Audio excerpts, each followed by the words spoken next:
गोस्वामी जी, दुर्गा जी, गणेश जी, सरस्वती जी, गंगा जी, यमुना जी सबकी स्तुति करते हैं और बाद में मांगते हैं कि आप प्रसन्न हो, सिया राम जी के चरणों में प्रेम हो। बात समझ रहे? तो ऐसे हम हर साधना करके, आराधना करके जो हमारे इष्ट देव उनका प्रेम मांगे तो हमारी भक्ति भी बढ़ेगी और एक सामाजिक व्यवस्था भी बनी रहेगी। हमारे यहाँ सामाजिक व्यवस्था है।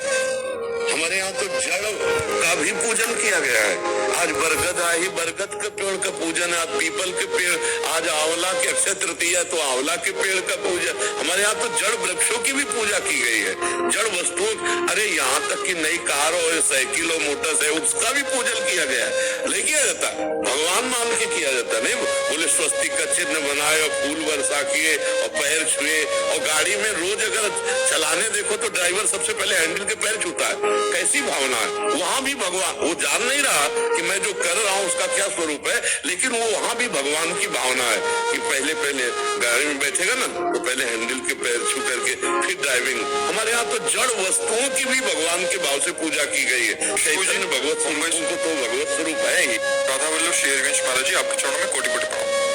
महाराज जी, पिछले 1.5 वर्ष से आपको सुनने का सौभाग्य प्राप्त है, जीवन में बहुत परिवर्तन आया है।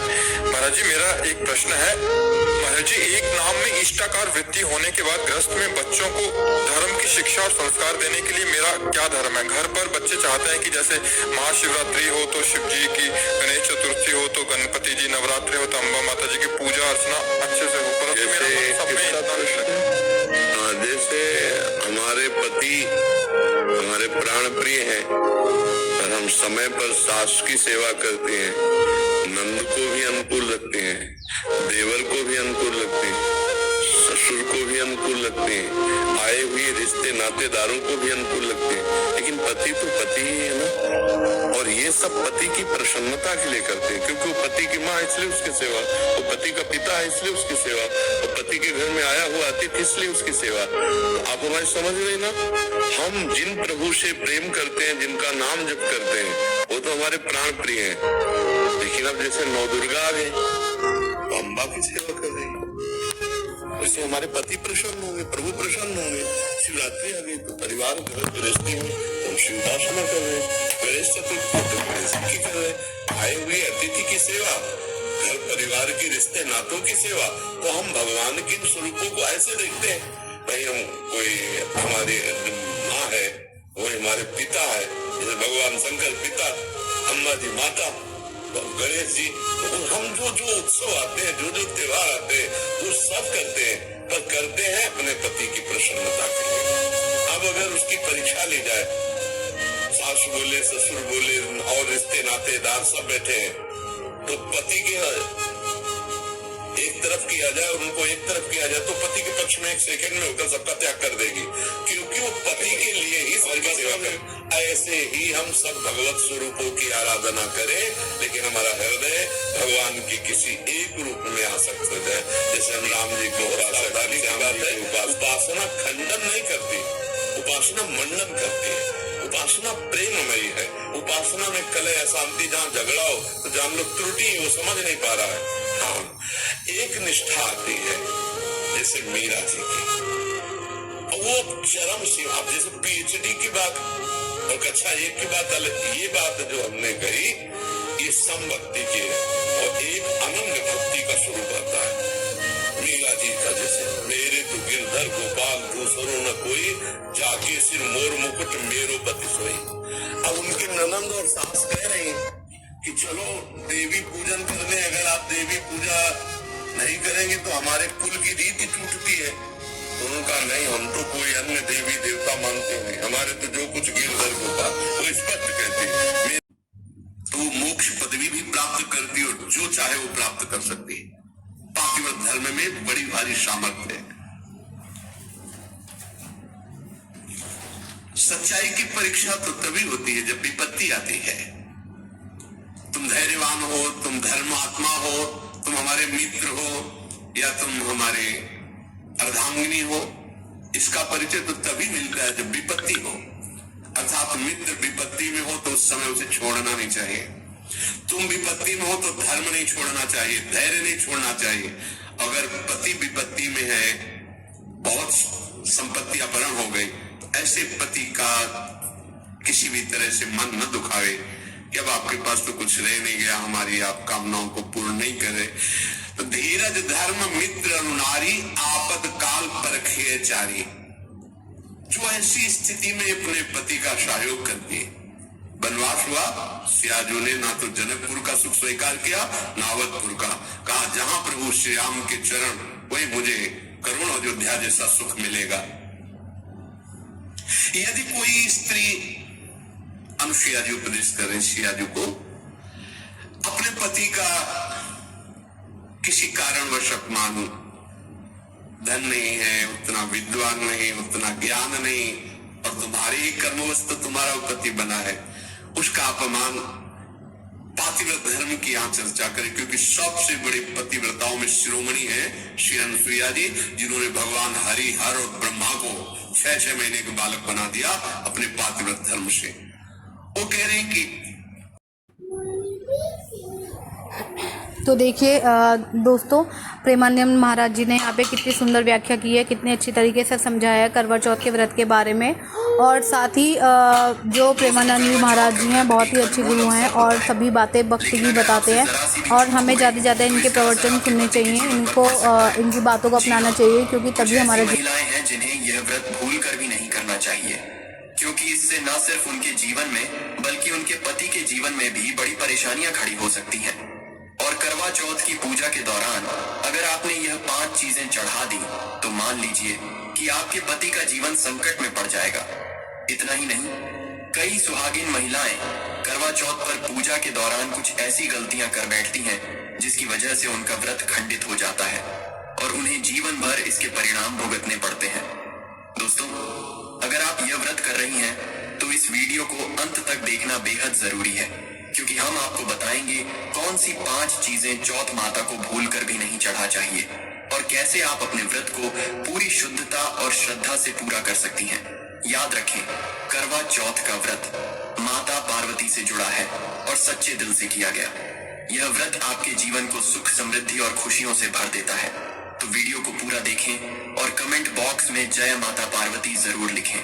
माता पार्वती के लिए एक लाइक तो बनता है। माता पार्वती की कृपा आप पर सदैव बनी रहे। दोस्तों, इस वीडियो को पूरा जरूर देखिए, क्योंकि इसमें बताई गई जानकारी आपके जीवन को पूरा बदल दे देगी। दोस्तों, इस बार साल 2025 में करवा चौथ की पूजा का शुभ मुहूर्त है। शाम 566 मिनट से लेकर शाम 750 तक 7 में का 2 तक रहेगा। दोस्तों, शुभ मुहूर्त के अनुसार पूजा पाठ करने का फल कई लाख गुना प्राप्त होता है और दाम्पत्य जीवन सुखमय हो जाता है। इस बार चांद निकलने का समय है शाम 754 का, जो कि इस 72 मिनट तक रहेगा। बार 2025 में जल्दी ही निकलेगा। दोस्तों, अब जानते हैं कि करवा चौथ पर चौथ माता को ऐसा क्या नहीं चढ़ाना चाहिए जिससे कि किसी प्रकार का पाप ना लगे। खासकर करवा चौथ पर ऐसी पूजा कोई भी सुहागिन महिला ना करे। तो आइए ये बातें भी जान लेते हैं कि करवा चौथ का व्रत किसे नहीं रखना चाहिए। दोस्तों, करवा चौथ पर भद्रा का साया रहेगा। भद्रा का समय इस साल करवा चौथ के दिन केवल 21 मिनट के लिए रहेगा, जिसका वास स्थान स्वर्ग लोक में है। इस दिन भद्रा का समय सुबह 6 पर शुरू होगा, होकर 656 तक रहेगा। भद्रा काल में ना तो खरीदारी करनी चाहिए, ना ही घर से बाहर निकलना चाहिए। भद्रा समाप्त होने के बाद ही यह सब शुभ कार्य करने चाहिए। चौथ का मेकअप, साड़ी, सूट, गाउन, जितने भी वस्त्र और मेकअप की चीजें हैं, भद्रा समाप्त होने के बाद ही खरीदनी चाहिए। भद्रा का त्याग करके किया गया कार्य बहुत ही शुभ माना जाता है। यदि भद्रा में कोई शुभ कार्य किए जाए, जैसे वस्त्र खरीदे जाएं या मेकअप खरीदा जाए, तो व्रत खंडित माना जाता है। घर में दुख और दरिद्रता का वास हो जाता है और जीवन पर ग्रहण लग जाता है। पति पत्नी के जीवन में अनबन हो जाती है।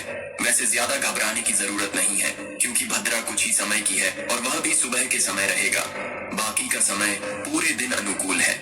सबसे पहली बात, करवा चौथ का व्रत सुहागिन महिला या जिनका रिश्ता तय हो गया है वही स्त्रियां रख सकती हैं। अगर कोई महिला अपने पति से लड़ाई झगड़ा करती है और नफरत करती है, तो ऐसी महिला को यह व्रत नहीं रखना चाहिए, क्योंकि यह पर्व प्यार का है, नफरत का नहीं। इसीलिए पति पत्नी में प्रेम होना बहुत आवश्यक है। जिस महिला का तलाक हो चुका है, ऐसी महिला भी चौथ का व्रत न रखे। वहीं दोस्तों, करवा चौथ व्रत में इस बात का भी ख्याल रखा जाना चाहिए कि महिलाएं काले और सफेद रंग के कपड़े भूल से भी न पहने। सफेद रंग विधवा होने का संकेत करता है और काला रंग शनिदेव का प्रतीक है। इसीलिए विशेषकर धार्मिक कार्यों में काले रंग के कपड़े नहीं पहने जाते। दोस्तों, करवा चौथ का व्रत तब तक रखा जाता है जब तक चांद न निकल जाए। शास्त्रों के अनुसार माना जाता है कि अगर पत्नी बीमार है तो उसकी जगह पति यह व्रत रख सकता है, और वहीं अगर किसी महिला को व्रत के दौरान मासिक धर्म आ जाए तो वह महिला पूजा पाठ में तो शामिल हो सकती है, लेकिन भगवान की प्रतिमा को छू नहीं सकती। वह घर में किसी और से पूजा पाठ करवा सकती है। आप चाहे तो अपने पति से भी पूजा करवा सकते हैं। ऐसे में आप कथा भी सुन सकते हैं, लेकिन देवी देवताओं की प्रतिमा को स्पर्श ना करें। आप व्रत का पालन वैसे ही करें जैसे आप करते चले आ रहे हैं, लेकिन ईश्वर की प्रतिमा को भूल से भी स्पर्श ना करें। दोस्तों, मासिक धर्म में व्रत रखने की कहीं मना नहीं है। वहीं गर्भवती महिला भी करवा चौथ का व्रत रख सकती है, लेकिन उससे पहले डॉक्टर की सलाह अवश्य ले लें। दोस्तों, पति की निशानी जो मंगल सूत्र होता है, उसे करवा चौथ की शॉपिंग में आप स्वयं ही खरीदें या अपने पति से ले लें। दूसरी महिला का मंगल सूत्र भूल से भी इस्तेमाल ना करें, इससे पति पर संकट आ सकते हैं। साथ ही इस दिन चौथ माता अर्थात माता पार्वती को प्रसन्न करने के लिए जितना ज्यादा हो सके मांग में ढेर सारा सिंदूर भरना चाहिए। माता पार्वती जी को सिंदूर से सजी संवरी महिलाएं बहुत प्रिय लगती हैं, और ऐसी महिलाओं को सौभाग्यशाली होने का वरदान देती हैं, क्योंकि सिंदूर और मंगल सूत्र माता पार्वती से संबंधित हैं। कम से कम करवा चौथ पर मांग में भरपूर मात्रा में सिंदूर लगाना चाहिए, और मंगल सूत्र हर हाल में महिलाओं के गले में होना चाहिए।